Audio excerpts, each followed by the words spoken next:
여러분, 이번 시간에는요, 우리 5번째 문제 진행해 보도록 하겠습니다. 5번째 문제는 원천징수와 관련된 문제입니다.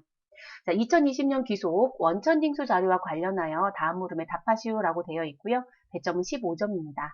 여러분들 전산세무 2급 자격증 준비를 하실 땐 이 원천징수와 관련된 15점에 관련된 부분은 무조건 점수를 획득하셔야 돼요. 왜냐면 이 부분이 실제 반복적인 연습만 잘 하시면 큰 변수가 없는 쪽이에요.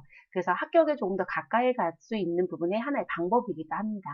그러면 또 시작을 해볼까요? 첫 번째 문제입니다. 다음 자료를 이용하여 회계부사원인 서주원이라고 되어 있고요. 코드는 101번입니다. 자, 서주원에 필요한 수당 등록과 12월분 급여 자료 입력을 하시오라고 되어 있습니다. 자, 여기까지만 딱 읽으면 벌써 어떤 메뉴에 들어가서 어떤 일을 해야 되는지가 보여지네요. 우리는 원천징수의 근로퇴직 사원이라고 되어 있는 부분에 근로소득 관리에 어디 들어가시면 되신다? 급여자료 입력에 들어가시면 되겠습니다. 그래서 이 메뉴에 들어가서 작업을 하시면 되고요. 단 수당 등록과 공제 항목은 불러온 자료는 무시하고 아래 자료에 따라 입력하며 수당 등록 시 월정액 체크는 하지 말고, 자, 이 얘기는 무슨 얘기시냐면 우리가 수당을 등록하면 월정인지 부정인지에 대한 부분, 그러니까 월정액이라는 건 월 정기적 급여에 대한 부분에 포함할 건지 포함하지 않을 건지에 대해 여부 선택이 있는데 그 부분은 하지 말래요. 그럼 그 얘기는 여러분들 수당 등록하고 기본으로 나오는 항목이 있을 거예요. 그대로 그냥 두세요. 이런 얘기예요. 지우시라는 게 아니라 그냥 두세요. 이런 얘기이시고, 자, 사용하는 수당 이외의 항목은 부로 체크해달라. 그러니까 사용하지 않는 건 급여자료 입력에 수당이나 공제 쪽에 등장하지 않게끔 하셔라. 이런 표현으로 가져가시면 되겠습니다. 주식회사 파령산업 2020년 12월 급여 내역입니다. 자, 그리고 나와제는 요건의 내용 정리하고 들어가시면 되겠죠. 자, 기본급여부터 우리 교육지원금까지 우리 무슨 부분 항목이 있고요. 그리고 그 다음에 우리 소득세부터 관련돼서 공제하는 항목이 있다. 이렇게 보시면 될 것 같습니다. 자, 그러면 내용 정리할게요. 회사는 구내 식당을 운영하지 않고 있으며 별도의 식사 제공은 하고 있지 않다. 자, 이 얘기는 지금 식대가 있는데요. 이 식대의 과세냐 비과세냐 이 얘기입니다. 당연히 비과세가 되는 거죠. 자, 식대는 저는 비자만 쓸게요, 여러분. 식대가 비과세가 되려면 회사에서 금전으로 주었을 땐 별도의 식사 제공이 없어야 돼요. 근데 별도의 식사 제공은 하지 않는다라고 했어요. 그러니까 비과세 맞습니다. 자, 서주원은 만 6세의 자녀가 있으며 회사 정책상 자녀 1인당 20만 원씩 육아수당을 지급하고 있다. 자, 현재 서주원의 배우자는 근무하고 있는 직장에서 비과세 육아수당을 지급받고 있다. 여러분, 육아수당은요, 자녀가 몇 명인지 따지지 않아요. 일단 6세 이하 자녀가 있으면 무조건 되는 거고요. 그리고 같은 직장에 우리 왜 맞벌이 부부인데 같은 직장에서 근무할 수도 있잖아요. 그랬을 때 회사가 육아수당을 주는데 남편도 육아수당이 되고 그리고 그러니까 남자도 육아수당을 받고 여자도 육아수당을 받고 있다라고 했었을 때 문제가 되냐고 물어보세요. 아니요, 문제 안 됩니다. 자, 그리고 다른 직장이다라고 했을 때도 문제가 되지 않습니다. 이해되셨을까요? 그래서 우리는 육아수당은 자녀 수 관계없이 그냥 10만 원이고 그리고 우리 부부가 모두 다 비과세 적용되는 부분을 받아도 둘 다 비과세가 될 수 있는 게 육아수당의 특징입니다. 그러면 이 육아수당은 비과세라고 써놓으시면 됩니다. 됐을까요, 여러분? 10만 원까지만 돼요. 10만 원은 과세로 들어가겠죠. 그렇다고 해서 우리가 따로 입력하지는 않습니다. 자, 서주원은 본인 명의 차량을 업무용으로 사용함에 따라 우리 실제 여비를 받고, 자, 일단 끊을게요. 자, 지금 본인 명의 차량, 그리고 업무의 사용. 자, 그런데 실제 여비를 받는다, 안 받는다? 받는다. 자, 원래 자가운전 보조금이 비과세가 되려면 본인 명의 차량을 업무에 사용하며 별도의 여비를 받지 않아야 된다. 이렇게 돼야 되거든요. 근데 일단 받고 자가운전 보조금은 별도로 지급받고 있다고 되어 있어요. 그러면 결론적으로 받지 않아야만 별도로 지급받는 자가운전 보조금이 비과세가 될 수 있는 거거든요. 그렇다면 지금은 과세가 되는 거죠. 그래서 자가운전 보조금은 과세라고 써놓으시면 되겠습니다. 서주원은 어학원에서 외부 교육을 받으며 이에 따른 교육비를 지원받고 있다. 이런 교육비 지원은요, 그냥 과세로 들어가시면 되겠습니다. 과세입니다. 자, 서주원은 12월 초에 개인 사정으로 인하여 가불금을 지급받았으며 회사 정책상 가불금은 그달 월급에서 공제하고 있다라고 합니다. 그러면 여기 가불금이라고 해서 나와져 있는 부분이 있죠, 여러분. 그럼 이 가불금은 공제 항목에 무엇 해주시면 된다? 등록만 해주시면 되겠습니다. 되셨을까요, 여러분? 그래서 그렇게 가져갑니다. 자, 그리고 12월 달 급여를 12월 31일에 지급한다라고도 표기가 되어 있고요.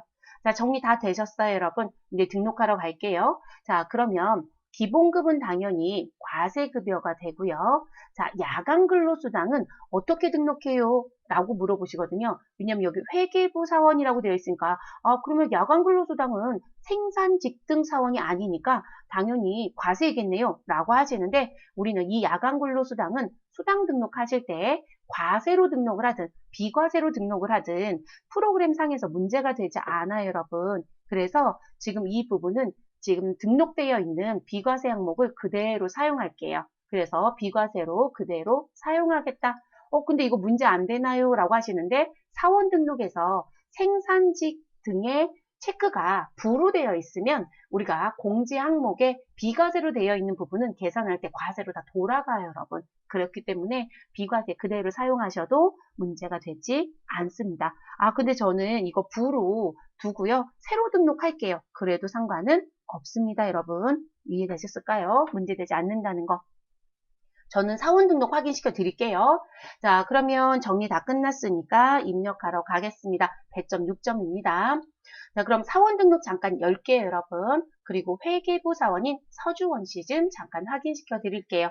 요게 비과세로 들어가면 문제가 되는지. 자, 서주원에 가서 봤더니요. 여러분 생산직 등 자리, 요 자리가 여인가요, 부인가요? 부죠, 여러분. 자, 그러면 부로 되어 있기 때문에 우리가 수당 등록에 등록되어 있는 야간 근로수당 비과세를 그대로 써도요. 다 과세로 계산이 된다고요. 그래서 고민 안 하셔도 됩니다. 그래서 저는 비과세로 그대로 갈게요. 그래서 이건 복수 답안이 나와요. 무슨 부분? 비과세 그대로 쓰셔도 감점 없습니다. 그리고 새로이 등록해서 과세로 가져가도 문제가 되지 않습니다. 이렇게 나온다는 거죠. 자, 급여자료 입력 메뉴 선택해 주시고요. 자, 우리 12월달 급여자료 입력하러 들어가는데 수당 등록부터 먼저 정리를 하도록 하겠습니다. 그럼 상단에 F4 수당 등록을 클릭합니다. 자, 그러면 우리 내용 나와져 있는 거 순차적으로 정리할게요. 자, 기본급여라고 해서 나와 있는 건 기본급 그대로 쓰시면 되겠죠, 여러분? 여기 급여라고 바꾸셔도 되지만 그냥 쓰셔도 상관없습니다. 자, 상여는 해당 사항 없으니까요. 사용 여부 자리를 부로 바꿔줍니다. 자, 직책수당 관계없습니다. 그러면 부로 바꿔주시고 월차 수당도 관계가 없으니까 부로 바꿔주시면 되겠습니다. 자, 식대는 비과세이니까 요거 그대로 사용하시면 되죠. 비과세 식대 그대로 사용합니다. 자, 그리고 자가운전 보조금 우리 관계 없었죠, 여러분? 네, 요 부분은 과세로 가야 돼요. 우리 자가운전 보조금 과세. 그러면 요 부분은 부로 바꿔놓고 쓰겠습니다. 자, 야간 근로수당 비과세로 들어온 거 그대로 사용하겠다고요. 그래도 문제가 되지 않으니까요. 되셨을까요, 여러분? 자, 그러면 우리 나머지 거 추가 등록할게요. 기본급여 있었고요. 식대 있었고요. 야간 근로수당 있었습니다. 그럼 우리 육아수당, 자가운전보조금, 교육비 지원금에 대한 건 무엇 하셔야 된다? 등록하셔야 되는 상황인 거죠, 여러분. 그래서 우리 이 부분에 나와 있는 이 부분 내용은 추가 등록을 해야 되는 상황입니다. 그러면 추가 등록하러 들어가겠습니다. 자, 과세 구분에 가셔서 여러분 육아수당은 비과세잖아요. 그러니까 비과세니까 2번 선택해 주시고요. 수당명에 가셔서 우리는 육아 수당이라고 넣어주시고 자 근로소득 유형에 유형에서 코드돔 F2번 눌러주시고요. 그리고 육아라고 입력하시면 우리 Q01에 육아수당 있습니다. 선택해 주시고 확인하시면 되겠습니다. 자, 이 월정액 자리는 이렇게 유형까지 선택하고 나온 부분에 자동으로 나오는 거 그냥 두시면 된다는 거예요. 이건 검토 안 한다고 했습니다. 그 다음 자가운전보조금 과세 1번입니다. 자가운전보조금이라고 넣어주시고요. 유형은 급여하고 관련되어 있으니까 여기서 F2번 눌러서 선택할 부분은 필요하지 않습니다. 자, 월정액 정기 그대로 두시면 되겠습니다. 교육지원금 과세입니다. 자, 그러면 그대로 교육지원금이라고 선택해 주시고 유형은 급여로 가겠습니다. 자, 그러면 수당 등록은 모두 다 마무리가 된 거죠. 네, 이대로 두시면 되시고요. 자, 그리고 이제 하단에 내려오셔서 공제 항목 쪽에 가시면 소득세와 지방소득세는 자동으로 나오는 거고 국민, 건강, 장기, 요양, 고용보험이라는 부분 요거 들어와야 되고요. 그리고 누구 추가 등록해 주시면 되실까요, 여러분? 우리 추가 등록은 가불금입니다. 그럼 가불금이라고 넣어 주시고요. 그리고 엔터. 공제소득 유형에 가셔서 저희 뭐 선택해야 될까요? F2번 눌러서 여러분 유형에 대한 부분. 근데 대출이나 기부금은 꼭 선택해야 되지만 해당 사항이 없는 거, 여기 써 있는 글씨와 관계가 없는 건 다 기타로 선택합니다. 그럼 4번 기타 선택해 주시면 되겠습니다. 사용은 할 예정입니다. 자, 그리고 요거 물어보시는데 여러분 여기 학자금 상환에 대한 거 부로 바꿔야 되지 않냐고 물어보시는데 이 부분은 여러분 이 소득공제 유형 쪽에 고정값으로 들어와져 있고요. 이 고정값 들어온 이 학자금 상환은 사원 등록에서 별도로 등록한 내용이 없으면 들어오지 않아요. 그래서 그대로 두셔도 됩니다. 입력 모두 다 끝나셨으면 우리는 확인 버튼 누르고 창을 닫아주시면 되겠습니다. 자, 귀속은 몇 월이요? 12월달 급여. 자, 지급은 며칠에 있다? 31일. 자, 그러면 서주원과 유재호가 들어옵니다. 우리는 서주원만 입력합니다. 그럼 서주원 자리에 커서 두시고 기본급부터 순차적으로 입력합니다. 자, 기본급은 200만 원입니다. 식대 18만 원입니다. 야간 근로수당 30만 원입니다. 잠깐 멈춰주세요. 자, 야간 근로수당 분명히 비과세로 넣어놨는데 여러분 비과세 금액에 야간 근로수당 30만 원 안 들어가죠. 사원 등록에 뭐로 되어 있기 때문에요? 생산직 등 여부가 부로 되어 있기 때문에 과세 금액으로 들어간 거 확인시켜 드렸어요. 그러니까 수당 등록에 비과세 걸 그대로 썼다고 해서 문제가 되지 않는다는 거예요. 자, 육아수당 가겠습니다. 20만 원 입력해 주시면 되고요. 자가운전 보조금 10만 원 입력합니다. 교육지원금 22만 원 입력해 주시면 되겠습니다. 그러면 순차적으로 입력 다 끝나셨고 자, 국민연금입니다. 국민연금 자리 12만 6천 원, 12만 6천 원 입력, 건강보험료 9만 3천 380원 입력, 장기 요양보험료 9,570원, 자, 고용보험료 22,400원. 맞네요, 여러분. 자, 가불금 얼마였죠? 100만 원입니다. 자, 소득세 49,800원, 지방소득세 4,980원 나왔습니다. 자, 그러면 여러분, 우리 입력 빠진 거 있나요? 서주원 씨의 급여자료 입력 빠진 거 없어요, 여러분. 그래서 여기까지 끝내시고 메뉴 종료하시면 우리 100점은 몇 점 받을 수 있다? 6점 받을 수 있다. 여러분 아직까지 세무 2급 82회 풀면서 이거 제일 쉬운 것 같지 않아요? 우리 근로소득 과세 비과세랑 프로그램적인 구독만 좀 체크하시면 점수를 아주 손쉽게 얻을 수 있는 부분이에요. 자, 마무리 되셨으면 메뉴는 종료하도록 하겠습니다. 이렇게 해서 1번 문제가 마무리됐습니다. 우리 2번 문제로 넘어가 보도록 하겠습니다.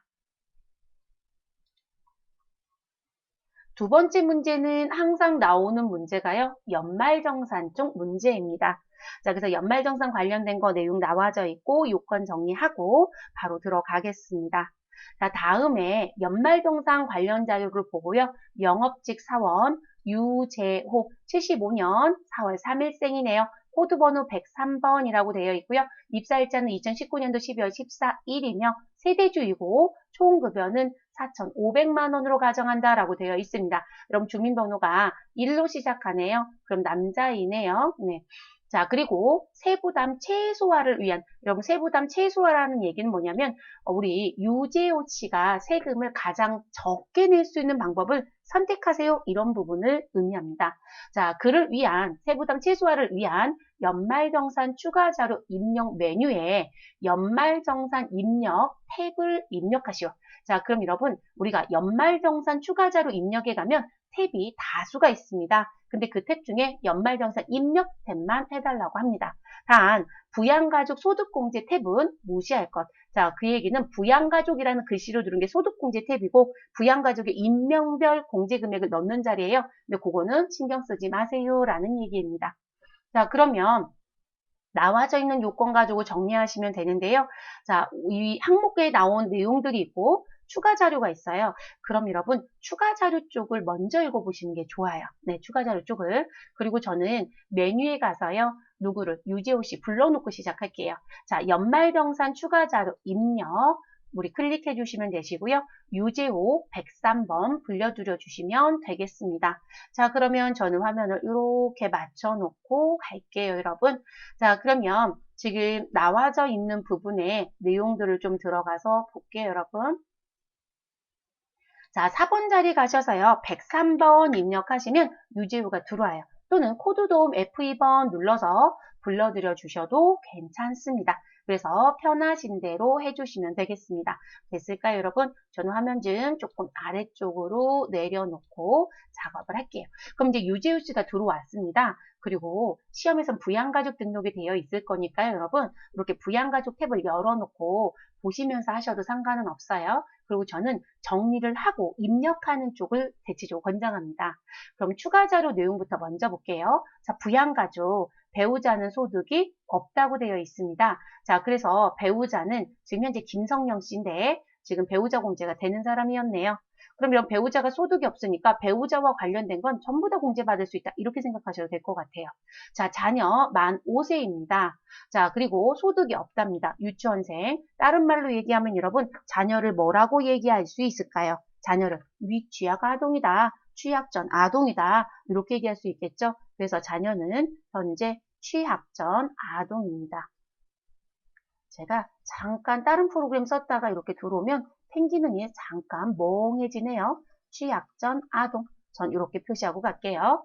자, 그리고 모친 생계를 같이 하고 있고요. 부동산 임대소득 금액 1,200만 원이 있으며 만 65세래요. 자, 연령에는 문제가 없어요. 왜냐하면 직계 존속은 60세 이상이면 공제가 되니까요. 그런데 소득 금액은 우리 소득 금액 합계액은 100만 원 이하이죠. 자, 그래서 지금 모친 같은 경우는 소득 금액으로 인해서 우리 공제를 받을 수 없는 사람이었네요. 그래서 이 사람은 소득 금액이라는 부분 때문에 현재 무슨 상태이다? 기본공제가 부다. 그래서 여기 김학녀가 부로 들어와져 있는데 이 부였던 이유가 소득 금액 때문에 부였던 거죠. 연령에는 문제가 없었잖아요, 여러분. 그쵸? 자, 그래서 일단 부양가족과 관련된 정보는 확인을 일단 했습니다. 자, 그리고 2번 주택이 있습니다. 그러면 주택자금 요거에 대한 설명입니다. 자, 주택자금은 장기주택 저당차입금 이자 상환액 200만 원이 있습니다. 자, 주택은 국민주택 규모이며 여러분 장기주택 저당차입금 이자 상환액은 2020년도 대출을 받았다라면 국민주택 규모를 사실상 체크하지 않습니다. 그런데 이게 구입한 시점에 따라서 취득한 시점에 따라서 국민주택 규모를 체크해야 되는 경우들도 있기 때문에 사실 항상 확인은 해야 되는 건 맞습니다.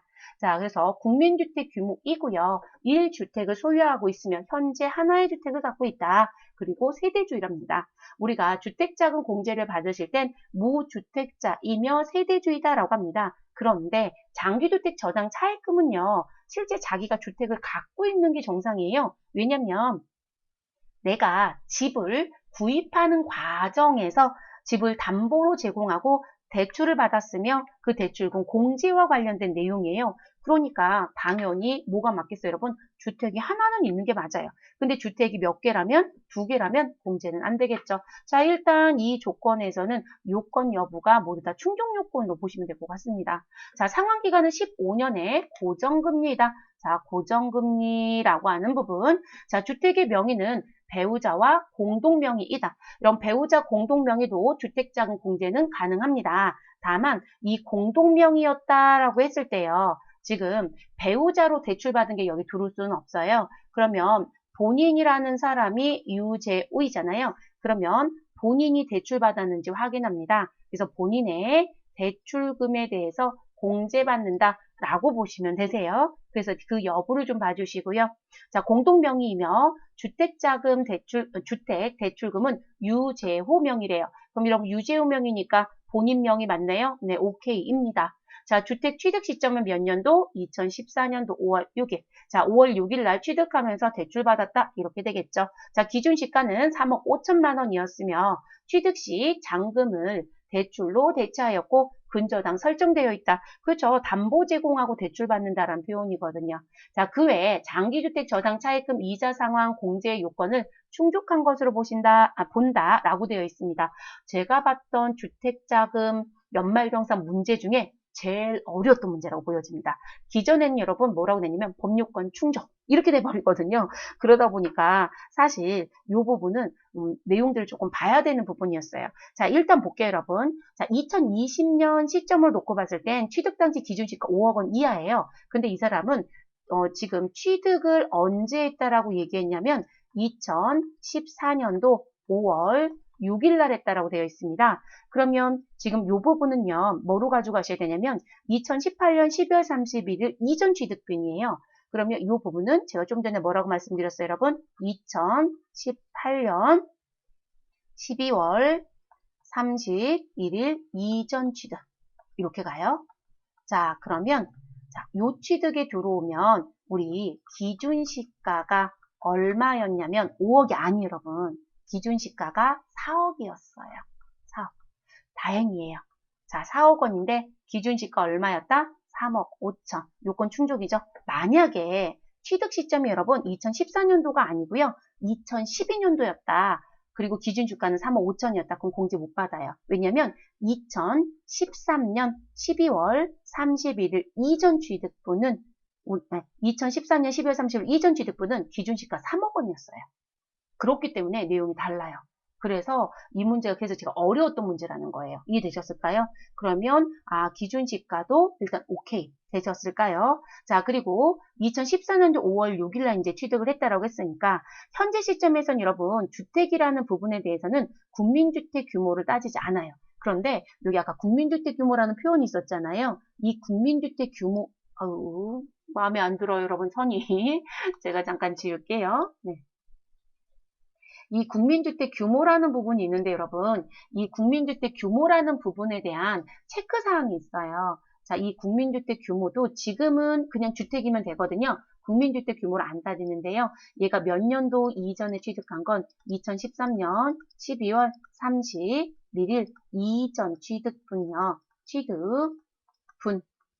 취득분까지는 반드시 우리 국민주택 규모이어야만 해요. 국민주택 규모이어야 한다. 됐을까요, 여러분? 그러면 결론적으로 2014년 1월 1일부터 취득한 건 다 뭐가 돼요? 국민주택이 넘어가든 국민주택이든 상관없어요. 이렇게 된다는 거예요. 그래서 이 문제가 제가 그래서 어렵다라고 말씀을 드린 거예요. 그런데 다행히도 요건은 다 충족이 됐어요. 그래서 주택자금은 무엇하자? 일단 공제가 되니까 전 동그라미를 해놓고 시작하겠습니다.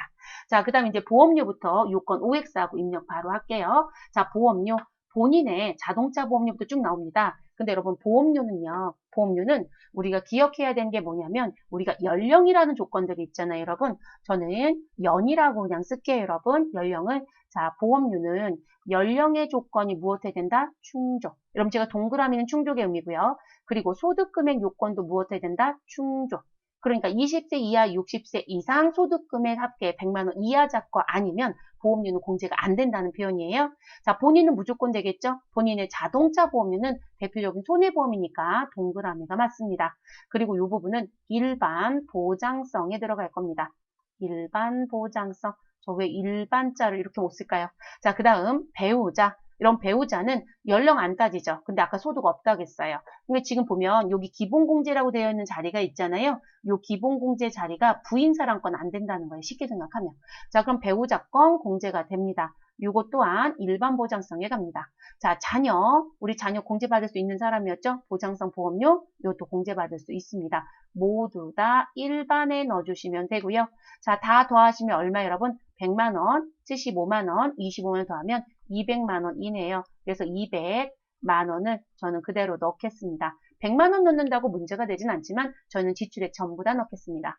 자, 의료비입니다. 의료비는 연령에 대해서 규제하지 않습니다. 자, 그리고 소득금액에 대해서도 규제하지 않습니다. 결론적으로 지금 누구에 대한 부분, 여기 부로 되어 있는 누구요? 모친이죠, 여러분. 모친에 대한 의료비 누가 유재호 씨가 내기만 했다라면 모친 거도 공제가 된다는 거죠. 자, 모친 질병치료 목적 병원비. 자, 500만 원. 근데 누가 결제했다고 됐어요, 여러분? 유재호 신용카드 결제. 그러면 유재호가 결제를 했으니까 공제받을 수 있다이죠. 그리고 분명히 질병치료입니다. 그러면 동그라미입니다. 근데 여기 하나 더 기억하실 건, 의료비를 무엇으로 결제하면? 카드로 결제하면 우리 신용, 카드 등의 결제가 있었다. 또는 현금 영수증을 받아왔다. 그럼 우리 무엇이 가능하다? 중복 공제 가능하죠, 여러분. 중복 공제가 가능하다. 이것도 머릿속에 갖고 가셔야 되겠죠. 자, 모친의 보약 구입인데요. 건강 증진 목적입니다. 건강 증진은 안 되죠. 자, 그래서 보약은 공제가 되지 않으니까 X입니다. 자, 배우자 라식 수술비고요. 시력을 교정하기 위한 부분이었대요. 네, 라식 수술비 인정이 됩니다.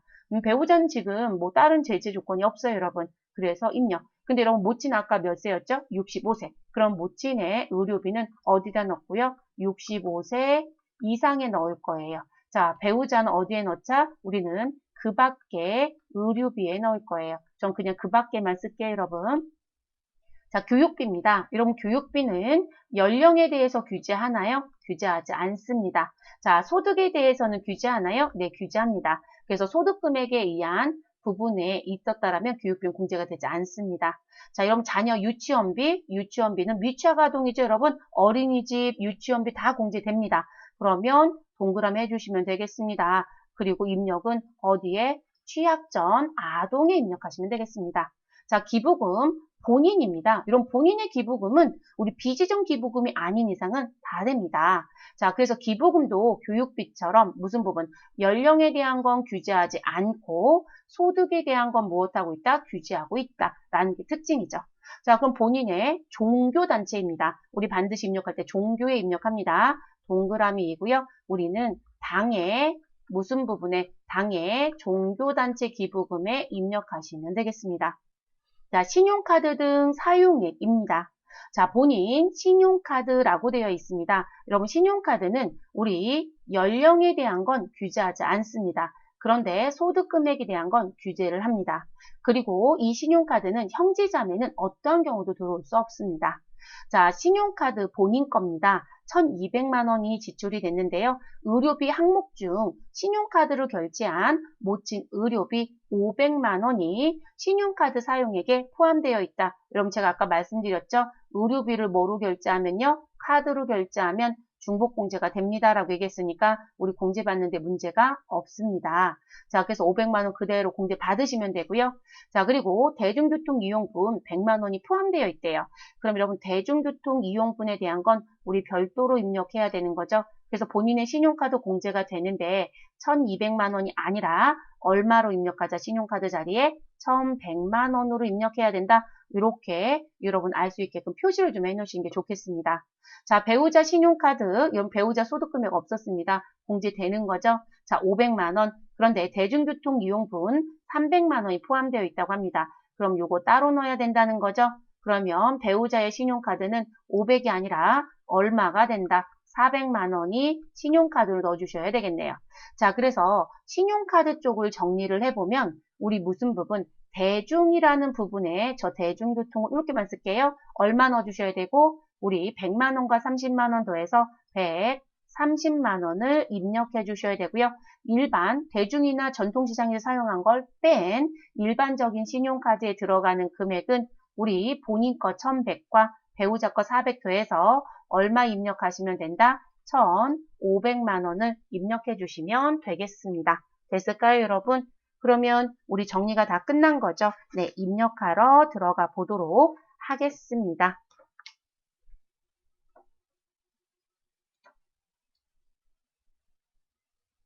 저 이 자리 좀 지우고 가도록 할게요. 자, 그러면 저희는 지금 시험에서 요구했던 건 여러분 어디로 들어가 달라고 말씀을 드렸냐면 연말정산 입력이라는 탭에 입력하고 끝내달라고 했습니다. 그러면 주택자금 신용카드는 소득공제 쪽이에요. 그래서 이 부분 먼저 입력할게요. 우리가 화면을 볼 때요. 이렇게 절반을 나누면 이쪽이 소득공제 쪽 자리이고 이쪽이 세액공제 쪽 자리라고 보시면 되겠습니다. 그래서 그렇게 확인하시면 되는 부분이세요. 그러면 저는 내용을 입력을 해보도록 할게요. 그러면 지금 불려지어 있는 상태니까 글씨 따라 가시면 되죠. 자, 우리 주택은 장기주택 저당차입금 이자 상환입니다. 그러면 지금 여기 특별소득 공제 부분에 가시면 장기주택 저당차입금 이자 상환 34번짜리 보이시죠? 자, 노란색은 더블 클릭하셔라. 그럼 팝업창이 열립니다. 자, 장기주택 저당차입금 이자 상환액 쪽에 자, 우리는 몇 년도에 차입했다? 2014년. 그러면 2011년 이전, 12년 이후, 15년 이후. 그러면 우리는 2012년 이후 자리에 가야 되겠네요. 그 여러분 아까 고정금리였습니다. 그럼 12년 이후는 고정금리이거나 비거치식 상환이라면 이라는 자리에 넣어줍니다. 금액 얼마 넣어주시면 되죠? 200만 원 입력. 자, 그러면 우리 주택자금은 마무리가 됐습니다. 확인 버튼 눌러주시고 창을 닫습니다. 자, 그리고 42번 신용카드 등 사용액이 있습니다. 자, 이 자리 더블 클릭해 주시면 팝업창이 오픈이 됩니다. 그럼 이 부분에 아까 대중과 신용 정리해 놓은 거 입력합니다. 전통시장 대중교통 제외라고 되어 있는 신용카드에 얼마 넣어주셔라? 1,500만 원 입력해 주시면 되겠습니다. 되셨을까요, 여러분? 그래서 우리는 1,500만 원 입력해 주시면 되고요. 저 금액 계산이 좀 잘못됐나요? 잠깐 볼게요, 여러분. 여러분, 저 여기 왜 400이라고 써놨을까요? 금액이 조금 이상해서 봤더니 여기를 금액 계산 잘못했어요, 여러분. 자, 그 얘기는 무슨 얘기냐면 우리는 전 점수 못 가져가겠네요, 여러분. 우울해요. 이러면 그쵸? 왜냐면 다 해놓고 뭐가 되는 거예요? 틀렸다가 되는 거니까요. 자, 지금 여기 제가 400이라고 썼잖아요. 네, 그죠. 눈을 크게 뜨고 봤어야 되는데 500만 원에서 30만 원 빼면 여러분 400이 아니라 470이었죠. 네. 그리고 그러면 신용카드가 1,500이 아니라 1,570이어야 되죠. 요거 하나로 또 점수를 못 가져오면 너무너무 우울해집니다. 자, 저 다시 고칠게요, 여러분. 1,570만 원입니다. 자, 그리고 대중교통은 얼마이죠? 130만 원 넣어주시면 되겠습니다. 그러면 대중교통은 바에 있네요. 네. 되셨어요, 여러분? 그러면 신용카드 사용액에 대한 입력은 마무리가 됐습니다. 확인 버튼 눌러주시면 되겠습니다. 자, 그러면 신용카드 얘기 끝났고 주택자금도 얘기가 끝났습니다. 남겨져 있는 보험료, 의료비, 교육비, 기부금을 순차적으로 넣겠습니다. 자, 보험료부터 기부금까지는 특별 세액공제입니다. 자, 그렇기 때문에 여러분 지금 특별 세액공제는 세액공제 쪽에서 넣어줘야 되겠죠. 그러면 우리 쭉 스크롤 올라가시면 특별 세액공제라고 되어 있는 60번 자리부터 보여지는 자리에 순차적으로 넣습니다. 자, 흰색은 직접 넣고 노란색은 더블 클릭. 자, 60번 보장성 보험의 일반 자리에 보험료 얼마 넣어주시면 되신다? 우리 200만 원 그대로 넣어주시면 됩니다. 자, 그러면 보험료는 마무리가 됐습니다. 그 다음 의료비 가겠습니다. 자, 의료비 61번 자리에서 더블 클릭합니다. 그럼 팝업창이 나오죠, 여러분? 자, 저기 아까 뭐라고 말씀드렸냐면 모친이 65세였어요, 여러분. 그래서 65세 이상 자리에 넣어주셔라. 그죠? 65세 이상자라는 자리가 있죠, 여러분. 이 자리 얼마 넣어주시면 돼요? 500만 원 입력하시면 되겠습니다. 됐을까요? 자, 그리고 배우자의 라식 수술비는 그 밖에 공제 대상자인 부분에 120만 원 넣어주시면 되겠습니다. 그래서 120만 원 입력. 자, 그래서 우리 의료비는 620만 원이 지출액이 인정이 됩니다. 그리고 확인해 주시면 되겠습니다. 자, 그 다음 교육비에 가겠습니다, 여러분. 자, 교육비 더블 클릭도 해주시면 되고요. 자, 교육비는 자녀 유치원. 제가 취약전이라고 했으니까 여러분, 취약전 아동 자리에서 더블 클릭을 하면 팝업창이 들어오고요. 이 자리에 얼마 넣어주시면 되신다? 유치원비 100만 원 넣어주시면 되겠습니다. 되셨을까요? 100만 원 넣어주시고 확인. 자, 그러면 취약전 아동 자리에 100이 들어올 겁니다. 내용 정리 끝나셨으면 확인 버튼 눌러주시면 됩니다. 그럼 교육비도 마무리가 됐습니다. 기부금 가겠습니다. 그럼 기부금은 63번 자리입니다. 자, 더블 클릭해 주시면 되시고요. 자, 기부금은 본인 종교단체입니다. 금년도는 2020년도죠. 2020년도를 당해연도라고 표현하겠죠, 여러분. 그러면 여기 글씨 쫙 떠 있는 것 중에 당해연도라는 글씨를 찾습니다. 당해기부금 어디요? 종교단체. 그럼 가장 마지막 줄이네요. 그래서 종교단체 당해기부금란에 얼마 넣어주셔라? 100만 원 입력하시면 되겠습니다. 자, 그리고 확인하시면 됩니다. 그러면 기부금도 정리가 끝났죠. 그래서 여러분 지금 우리 보험료부터 주택자금까지 입력이 모두 다 끝났어요. 다만 제가 여기 나온 순서대로 안 하는 건 우리가 프로그램을 구동할 때 왼쪽 편이 다 끝나지면 오른편에 있는 걸 입력하시는 거예요. 그래서 항상 그런 패턴으로 입력을 하시는 게 가장 좋은 방법입니다. 되셨을까요? 그리고 이제 답안이 나왔을 때 저는 어떻게 맞춰봐요? 라고 하시는데 이런 표시들 해놓으셨으면 요거 그대로 맞춰보시면 되고요. 그리고 여러분들은 여기 밑에 보시면 차감 징수세액 자리 있죠, 여러분? 여기 있는 금액만 써오세요. 그러니까 모든 자료를 똑같은 거로 보는 거잖아요. 그렇기 때문에 여러분들이 지금 입력이 다 올바르게 됐다라면 이 차감 징수세액이 같아요. 가끔 답안 공지해 주실 때 이제 이 부분 없이 공지해 주셔서 헷갈려요 라고 하시는 분도 있기는 한데요. 이제 만약에 화면 전체를 다 캡처로 해서 올려주시게 되면 여기 금액이 달라지는 경우는 없어요. 모든 자료가 같다라는 관점이기 때문에. 그래서 이렇게 정리하시면 마무리가 됩니다. 자, 그럼 여러분 연말정산 자료 입력 모두 끝났습니다. 그럼 메뉴 종료하시고 저는 배점 얼마를 획득할 수 있다? 9점이요. 안 어려워요, 여러분. 그래서 원천징수 쪽은 조금만 노력해서 가지고 가시면 점수를 취득하기가 매우 좋은 쪽이에요. 그래서 절대로 감점되는 사항이 나오지 않게끔 하시는 게 좋겠습니다. 자, 고생하셨고 여러분, 저는 다음 강좌에서도 기출문제로 다시 찾아뵙겠습니다.